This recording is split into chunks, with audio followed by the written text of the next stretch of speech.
चलो यार बच्चों, तो ऑसिलेशंस की पहले डीपीपी जो है 60 डीपीपीज हैं, उनको डिस्कस कर लेते हैं। सबसे पहले डीपीपी नंबर 1 डिस्कस करते हैं। और डीपीपी 1 में सिंपल डीपीपी है, कुछ ज़्यादा कुछ खास है नहीं इसमें। क्वेश्चन नंबर 1 की अगर हम बात करेंगे तो क्वेश्चन नंबर 1 बोल रहा है कि any motion which repeats at equal intervals of time is called. चार ऑप्शन दे रखे हैं: पीरियोडिक मोशन, सर्कुलर, रोटेशनल और नन ऑफ दीज। तो ऑब्वियस सी बात है, मैंने बताया भी था कि कोई भी मोशन अगर regular fix interval of time पे रिपीट कर रहा है तो उस मोशन को हम लोग क्या बोल देंगे? Periodic motion. अब इसमें एक डाउट आ सकता है कि सर्कुलर मोशन जो है वो भी तो एक पीरियोडिक मोशन ही है।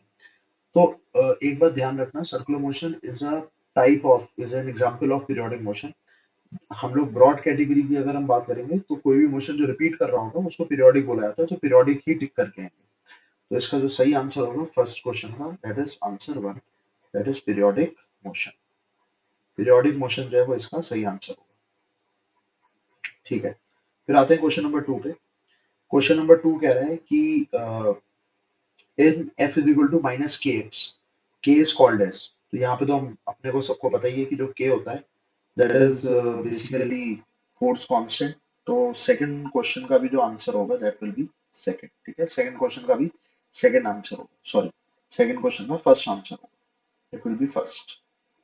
ठीक है, फोर्स कांस्टेंट जो है वो इसका आंसर होगा। क्वेश्चन नंबर 3 की अगर हम बात करें तो क्वेश्चन नंबर 3 कह रहा है कि simple harmonic motion is a type of rotational motion. बिल्कुल भी नहीं। ऑसिलेटरी मोशन, हाँ, मैंने आपको बोला था कि जनरली अगर हम ऑसिलेटरी मोशन की बात करेंगे तो ऑसिलेटरी मोशन में क्या होता है? ऑसिलेटरी मोशन में, ऑसिलेटरी मोशन के अंदर जो रिस्टोरिंग फोर्स होती है, अगर आपको याद होगा तो माइनस की एक्स की बार एन होती है, जहाँ पे एन जो होता है वो एक ऑड नंबर होता है। एन जो है वो एक ऑड नंबर होता है। और अगर मैंने यहीं पे, अगर मैंने एन को 1 कर दिया तो एन को 1 करने पे जो मेरी रिस्टोरिंग फोर्स निकल के आती है, वो रिस्टोरिंग फोर्स कितनी होती है? वो माइनस का के स्टेप की होती है, जो कि किसको रिप्रेजेंट करती है? कैसिचन को। तो सिंपल हार्मोनिक मोशन एक स्पेशल टाइप ऑफ ऑसिलेशन है जिसमें जो एन है वो 1 के इक्वल हो जाएगा और रिस्टोरिंग फोर्स माइनस के स्टेप की हो जाएगी।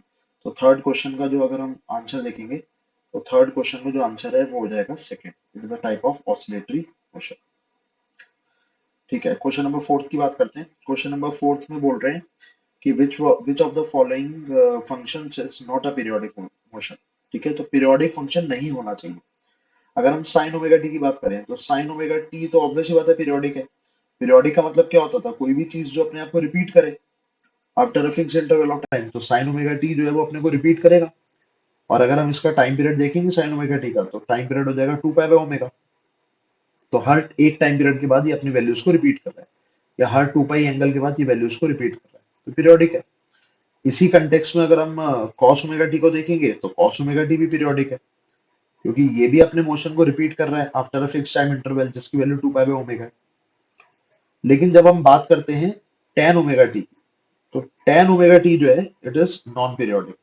क्योंकि टेन ओमेगा टी की अगर तुम ध्यान से देखोगे, टेन जीरो की वैल्यू जीरो होती है, और अगर तुम टेन 90 डिग्री की वैल्यू देखोगे तो वो इनफाइनाइट होती है।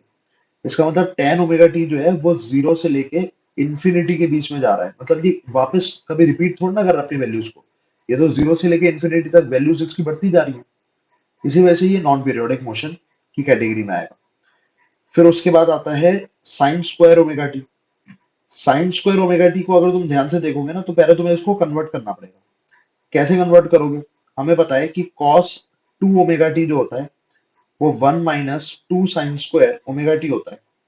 ये मैंने ट्रिग्नोमेट्रिक आइडेंटिटी लगाई है, cos two theta is 1 minus two sine square theta.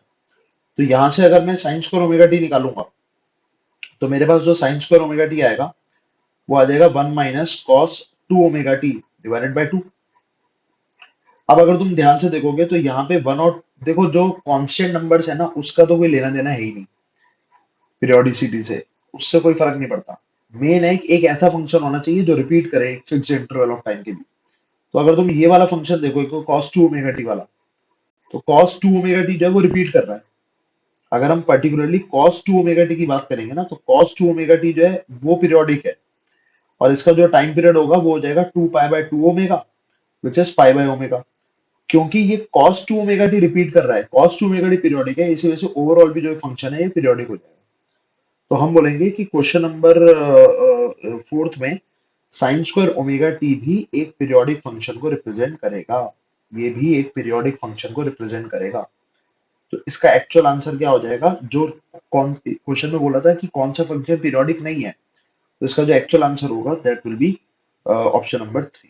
तो फोर्थ का जो आंसर होगा that will be option number 3। ठीक है, आगे बढ़ते हैं। क्वेश्चन नंबर 5 पे आते हैं।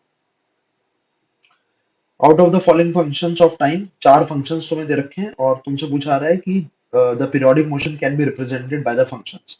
इन चार फंक्शंस में से तुम्हें वो वाले फंक्शन सेलेक्ट करने हैं जो पीरियोडिक नेचर के हैं। अगर हम फर्स्ट ऑप्शन को देखेंगे तो फर्स्ट ऑप्शन है sine omega t plus cos omega T. क्या ये पीरियोडिक है? अब यहाँ पे ना ध्यान से सुनना, अगर दो साइनोसॉइडल फंक्शंस ऐड हो रहे हैं, भले उनकी फ्रीक्वेंसी सेम हो या उनकी फ्रीक्वेंसी अलग अलग भी हो सकती है, तो वो पीरियोडिक होंगे या नहीं होंगे वो कैसे डिसाइड करेंगे? देखो इंडिविजुअली तो पीरियोडिक है ना, ये भी पीरियोडिक है अपने में, ये भी अपने में पीरियोडिक है। तो तुम क्या करो, तुम दोनों का टाइम पीरियड निकाल लिया करो। जैसे इसका टाइम पीरियड मान लेते हैं T1 है, ये हो जाएगा 2 पाई बाय ओमेगा, और इसका जो टाइम पीरियड है ये हो जाएगा, इसका टाइम पीरियड अगर हम देखेंगे तो ये हो जाएगा 2 पाई बाय ओमेगा। अब दोनों ही क्या नाम है पीरियोडिक है और दोनों का टाइम पीरियड मैंने निकाल लिया, 2 pi by omega 2 pi by omega. अब याद रखना कि अगर, सॉरी, याद रखना कि अगर अपने फंक्शन में, अगर हमारे पास कोई फंक्शन है एक्स ऑफ टी, और अगर वो दो पीरियोडिक फंक्शंस का एडिशन है F T plus G T, जिसमें एफ टी जो है उसका टाइम पीरियड T1 है और जी टी जो है वो टाइम पीरियड T2 है, तो अगर T1 बाय T2 का जो रेशियो है, अगर वो रैशनल नंबर आया, T1 बाय T2 का जो रेशियो अगर वो रैशनल आया, तो मैं तब बोलूंगा कि XT भी पीरियोडिक है। XT भी पीरियोडिक, XT भी पीरियोडिक है।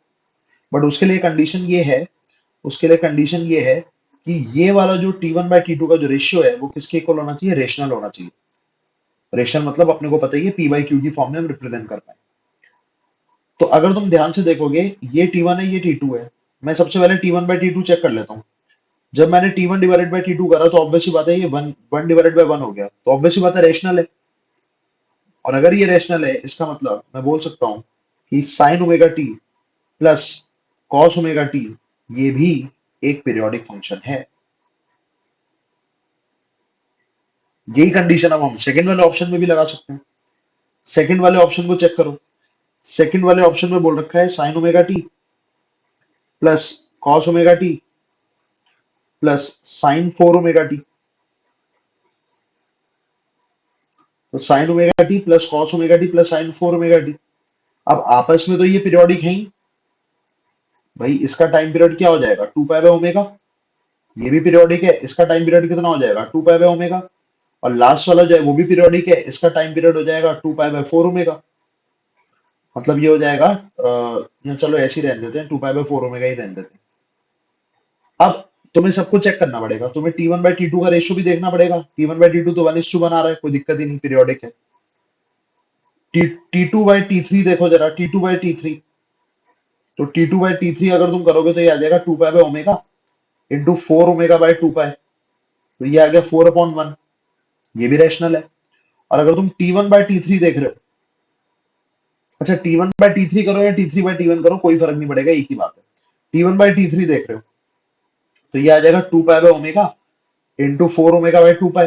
ये भी 4:2 बना रहा है, क्योंकि इन सारे टाइम पीरियड्स का जो रेशियो है सबके कॉम्बिनेशन मैंने चेक कर लिए, सब रेशनल आ रहे हैं। इसका मतलब ओवरऑल ये फंक्शन भी कैसा है? पीरियोडिक। फिर थर्ड वाला ऑप्शन तो पहले और दूसरे पीरियोडिक हो गए, ठीक है। फिर थर्ड वाला ऑप्शन है ई की power minus omega T. Third वाला ऑप्शन है ई की पावर, थर्ड वाला ऑप्शन है ई की पावर माइनस ओमेगा टी। और चौथा ऑप्शन है ई की power sorry log omega t. याद रखना, एक्सपोनेंशियल फंक्शन या log function they are always non periodic, ये कभी अपनी वैल्यूज को रिपीट नहीं करते। तो ई की पावर माइनस ओमेगा टी या फिर आगे जाके लॉग ओमेगा टी, ये दोनों ही नॉन पीरियोडिक फंक्शन है। तो अगर मैं ऑप्शंस चेक करूंगा तो सिर्फ पहला और दूसरा ऐसा है जो पीरियोडिक है, तो पहले और दूसरे वाले ऑप्शन का आंसर फर्स्ट आ जाएगा। इस वाले क्वेश्चन का आंसर फर्स्ट है। ठीक है, आई होप आपको समझ में आ गया होगा। ठीक है, तो मेरे हिसाब से ये समझ में आ गया होगा। तो ये एक नॉन पीरियोडिक फंक्शन होगा, e की बार माइनस ओमेगा टी और लॉग ओमेगा टी। ठीक है, तो क्वेश्चन नंबर 5 का जो आंसर होगा वो फर्स्ट हो जाएगा। ठीक, अब आते हैं हम लोग नेक्स्ट क्वेश्चन पे, that is question number 6। Question number 6 कह रहा है कि which one of the following is non harmonic oscillatory function. Non harmonic का मतलब सिंपल हार्मोनिक नहीं होना चाहिए बट ऑसिलेटरी हो सकता है। सिंपल हार्मोनिक मोशन नहीं होना चाहिए बट ऑसिलेटरी हो सकता है। तो पहला वाला क्वेश्चन अगर हम देखेंगे तो पहले वाले में पहले वाला आ रहा है y is equal to a sine omega t. यार ये सिंपल हार्मोनिक मोशन अपने को पता ही है, ऑसिलेटरी तो है ही बट ये एसएचएम भी है, तो ये आंसर नहीं हो सकता। ठीक है, सेकंड वाला कह रहा है y is equal to a cos omega t. Again ये भी वही कहानी है, एसएचएम है, सिंपल हार्मोनिक मोशन है, ऑसिलेटरी का ही पार्ट है, सिंपल हार्मोनिक मोशन भी है, तो ये भी आंसर नहीं हो सकता क्योंकि क्वेश्चन में उन्होंने साफ साफ बोल रखा है कि नॉन हार्मोनिक होना चाहिए, मतलब एसएचएम नहीं होना चाहिए बट ऑसिलेटरी हो सकता है। फिर उसके बाद आते हैं y is equal to a sine omega t plus b cos omega t, b cos two omega t. अब अगर तुम ध्यान से देखोगे तो it is not an SHM. SHM होने की कंडीशन क्या है कि अगर खूब सारे साइनोसॉइडल फंक्शंस ऐड हो रहे हैं, अगर सब साइनोसॉइडल फंक्शंस की फ्रीक्वेंसी सेम होगी तभी हम उनके कॉम्बिनेशन को एसएचएम बोलेंगे। बट यहाँ पे क्या हो रहा है, यहाँ पे इसकी फ्रीक्वेंसी ओमेगा है और इसकी फ्रीक्वेंसी टू ओमेगा है, दोनों की फ्रीक्वेंसी अलग अलग है। तो अगर दोनों की फ्रीक्वेंसी अलग अलग है तो ये एसएचएम को रिप्रेजेंट नहीं करेगा, ऑसिलेटरी होगा, क्योंकि ये भी टू एंड फ्रो मोशन कर रहा है, ये भी टू एंड फ्रो मोशन कर रहा है, तो ऑसिलेटरी तो है बट ये एसएचएम की कैटेगरी में नहीं आएगा, तो यही ऑप्शन सही होगा। ठीक है, तो क्वेश्चन नंबर 6 की अगर हम बात करेंगे, क्वेश्चन नंबर 6 का जो आंसर होगा दैट विल बी 3। फिर आते हैं क्वेश्चन नंबर 7 पे। क्वेश्चन नंबर 7 एक थ्योरेटिकल क्वेश्चन है। Select the correct statement for the periodic motion. तो तुम्हें 4 स्टेटमेंट्स दे रखी हैं और तुम्हें बताना है कि इनमें से कौन सी स्टेटमेंट पीरियोडिक मोशन के रिगार्डिंग है। पहली स्टेटमेंट है motion which repeats itself time and again in a fixed interval of time. ये तो डेफिनेशन ही होती है पीरियोडिक की, तो ये तो सही है। दूसरा है a motion can be either rectilinear और क्लोज्ड और ओपन कर्विलिनियर। मतलब अगर कोई मोशन रेक्टिलिनियर है तो क्या वो पीरियोडिक हो सकता है? बिल्कुल हो सकता है। अगर मान लेते हैं कोई स्ट्रेट लाइन में कोई मूव कर रहा है तो हो सकता है ना कि वो यहां तक जाए फिर यहाँ पे वापस आए, फिर यहां तक जाए फिर यहां से वापस आए। बेसिकली एक एसएचएम टाइप का मोशन, रेक्टिलिनियर एसएचएम या लीनियर एसएचएम वाला मोशन, तो ये तो पीरियोडिक है ही।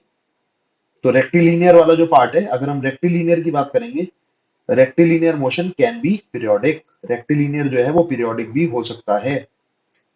दूसरे की अगर हम बात करें तो दूसरा है a motion can be either rectilinear और क्लोज्ड और ओपन कर्विलिनियर। तो रेक्टिलिनियर तो मैंने बता ही दिया। क्लोज्ड, क्लोज्ड वाला भी पीरियोडिक हो सकता है। जैसे एग्जांपल के तौर पे कि अगर मान लेते हैं यहाँ पे सन है और यहाँ पे अर्थ है, और अर्थ जो है वो सन के चारों तरफ घूम रही है, तो अगर अर्थ सन के चारों तरफ घूम रही है तो ये भी पीरियोडिक है, दिस इज ऑल्सो पीरियोडिक। और ये कैसा पीरियोडिक है? ये क्लोज्ड पीरियोडिक मोशन है, ये क्लोज्ड पाथ के अंदर हो रहा है पीरियोडिक। फिर आता है ओपन कर्विलिनियर। ओपन कर्विलिनियर का मतलब क्या है? स्ट्रेट लाइन तो नहीं है बट ओपन कर्व में पीरियोडिक मोशन हो रहा है, ये भी हो सकता है पॉसिबल। जैसे अगर मान लेते हैं कि कोई कोई मोशन पैराबोलिक कर्व पे हो रहा है, तो मैंने इस पार्टिकल को इधर डिस्प्लेस करा तो ये वापस आ जाएगा, अगर मैंने इसको इधर डिस्प्लेस करा तो फिर से वापस आ जाएगा, तो ये भी एक पीरियोडिक मोशन को रिप्रेजेंट कर रहा है। दिस इज ओपन कर्विलिनियर, किसी ओपन कर्व के अकॉर्डिंग ये पीरियोडिक हो रहा है, तो ये तीनों ही केसेस वैलिड है। इसका मतलब ये तीनों ही पीरियोडिक मोशन को रिप्रेजेंट कर रहे हैं, ये भी पीरियोडिक मोशन है, तो सेकंड स्टेटमेंट भी सही है। थर्ड स्टेटमेंट है मोशन में be composed of number of simple harmonic components. A motion may be composed of number of simple harmonic components। बिल्कुल सही है। अगर कोई पीरियोडिक मोशन है और अगर खूब सारे सिंपल हार्मोनिक मोशंस के जो फंक्शन है वो ऐड हो रहे हैं तो ओवरऑल भी पीरियोडिक ही होगा। जैसे एग्जांपल के तौर पे मैं एग्जांपल देता हूँ। मान लेते हैं मैंने बोला y इज इक्वल टू है a sin omega t plus b cos omega T. इस तरीके के दो फंक्शन ऐड हो रहे हैं, दोनों आपस में एसएचएम में सिंपल हार्मोनिक मोशन है, दोनों का जो एडिशन होगा वो भी एक पीरियोडिक फंक्शन होगा, तो थर्ड स्टेटमेंट भी सही है। चौथा है in a motion a force is always directed towards a fixed point which may और may not be on the path of motion. ये भी सही है, ये भी सही है। अगर जैसे इस वाले केस में क्या हो रहा था, इस वाले केस में अर्थ सन के चारों तरफ घूम रही थी, तो यहाँ पे जो फोर्स है वो अर्थ के पाथ के लॉन्ग तो नहीं है ना, अर्थ के मोशन के लॉन्ग तो फोर्स नहीं लग रही, बट टुवर्ड्स द सेंटर लग रही है फोर्स, बट फिर भी पीरियोडिक मोशन तो हो ही रहा है। और ऐसा भी हो सकता है कि जिस पाथ पे मोशन हो रहा है, पीरियोडिक मोशन हो रहा है, उस पाथ पे फोर्स लगे। जैसे एसएचएम में क्या होता है, एसएचएम में जो फोर्स होती है वो उसी पाथ पे तो लग रही होती है जिस पाथ पे पार्टिकल ट्रेवल कर रहा होता है, बस वो टुवर्ड्स द मीन पोजीशन लगती है। तो फोर्थ ऑप्शन भी सही लग रहा है भैया अपने को, तो इसका मतलब इसमें चारों ऑप्शन जो है वो सही है। मेरे हिसाब से जो fifth question, sorry seventh question का जो आंसर आएगा, that will be fourth option will be the correct answer. ठीक है, इसके बाद हम लोग नेक्स्ट केस पे आते हैं, that is question number 8। Question number 8 की अगर हम बात करेंगे तो उन्होंने बोल रखा है कि on an average a human heart is found to be beat 75 times in a minute, मतलब एक मिनट में 75 बार वो बीट कर रहा है। उसका टाइम पीरियड बताना है और उसकी फ्रीक्वेंसी बतानी है। तो डेफिनेशन ऑफ फ्रीक्वेंसी क्या होती थी? फ्रीक्वेंसी की डेफिनेशन होती थी कि it is the number of oscillations in 1 second. अब ध्यान से देखो तो इन्होंने बोला है कि 60 सेकेंड्स में 75 टाइम्स ये बीट कर रहा है। तो एक सेकंड में कितनी बार बीट करेगा? एक सेकंड में बीट करेगा 75/60, दैट इज कितना हो जाएगा ये? तो ये हो जाएगा 5/4, दैट इज 1.25 हर्ट्ज। इसका मतलब एक सेकंड में ये जितनी बार भी बीट करेगा उसी को तो फ्रीक्वेंसी बोला जाता है। तो फ्रीक्वेंसी होगी 1.25 हर्ट्ज। और हमें पता है कि जो टाइम पीरियड होता है वो होता है 1/फ्रीक्वेंसी। तो ये आ जाएगा 1/1.25, दैट इज 100/125। ये आ जाएगा 4/5, या फिर बोल सकते हैं कि दिस विल बी 0.8 सेकेंड। तो इसका जो आंसर आएगा क्वेश्चन नंबर 8 का जो आंसर है दैट इज ऑप्शन नंबर 2। फिर आते हैं क्वेश्चन नंबर 9 पे। क्वेश्चन नंबर 9 में बोल रखा है which one of the following is not a periodic motion. पहला ऑप्शन है motion of a second hand of a clock. Obviously बात है ये पीरियोडिक होगा, क्योंकि सेकंड हैंड जो है वो हर एक मिनट बाद अपने मोशन को रिपीट कर रहा है। सेकंड है an arrow released from a बो। ये नहीं होगा, क्योंकि एक बार तुमने क्या नाम है धनुष बाण से अगर धनुष निकाल दिया, छोड़ दिया, तो वापस उड़ना आएगा, वापस उड़ना रिपीट करेगा। तो second is the correct answer, क्योंकि उन्होंने पूछा नॉट अ पीरियोडिक मोशन। तो नाइन्थ का ऑप्शन हो जाएगा सेकंड। थर्ड ऑप्शन भी चेक कर लेते हैं, rotation of earth about it's polar axis. ये भी सही है। अपने खुद के पोलर एक्सिस पे, पोलर एक्सिस का मतलब ऐसा एक्सिस जो पोल से पास करे। तो अर्थ अपने एक्सिस के अबाउट घूम रही होती है। ओमेगा, इसका ओमेगा कितना होता है, इसका जो टाइम पीरियड होता है घूमने का, वो अराउंड 24 आवर्स होता है। तो ये भी सही ऑप्शन है, ये पीरियोडिक, सॉरी ये भी पीरियोडिक मोशन है, तो ये भी हो सकता है। चौथा, freely suspended bar magnet displace the little from north south direction and release. बिल्कुल, अगर आप बार मैग्नेट को फ्रीली सस्पेंड करोगे और अगर आप डिस्प्लेस करोगे तो वो अर्थ की मैग्नेटिक फील्ड की वजह से वो भी ऑसिलेट करने लग जाएगा। तो नाइन्थ ऑप्शन भी पीरियोडिक है, सॉरी नाइन्थ का फोर्थ ऑप्शन भी पीरियोडिक है, तो इसका करेक्ट आंसर सेकंड होगा। फिर आते हैं क्वेश्चन नंबर 10 पे। क्वेश्चन नंबर 10 बोल रहा है periodic motion is the motion which repeats itself in a fixed interval of time. ये स्टेटमेंट जो है ना, periodic motion is the motion which repeats itself in a fixed interval of time, ये बिल्कुल सही स्टेटमेंट है ना। क्वेश्चन नंबर 10 में पहली स्टेटमेंट, स्टेटमेंट नंबर 1 तो करेक्ट है। ये डेफिनेशन होती है पीरियोडिक की। सेकंड स्टेटमेंट है all oscillatory motions are periodic in nature. यार ये वाली स्टेटमेंट जो है ना, मेरे हिसाब से तो गलत है।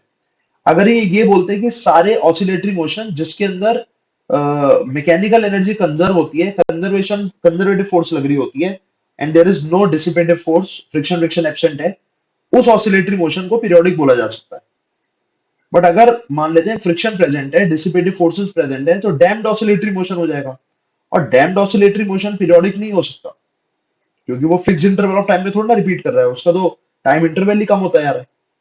इसी वजह से हम लोग क्या नाम है, इस टेंथ वाले ऑप्शन में मेरे हिसाब से जो आंसर आना चाहिए टेंथ का, वो सेकंड ऑप्शन होना चाहिए कि स्टेटमेंट 1 करेक्ट है, स्टेटमेंट 2 इनकरेक्ट है। इन्होंने डीपीपी का जो आंसर दे रखा है वो फर्स्ट दे रखा है, बट मेरे अकॉर्डिंग आंसर सेकंड आना चाहिए। तो आई होप तुम्हें डीपीपी नंबर 1 क्लियर हो गई होगी। अब हम लोग नेक्स्ट डीपीपी नंबर 2 कंटिन्यू करेंगे। Thank you.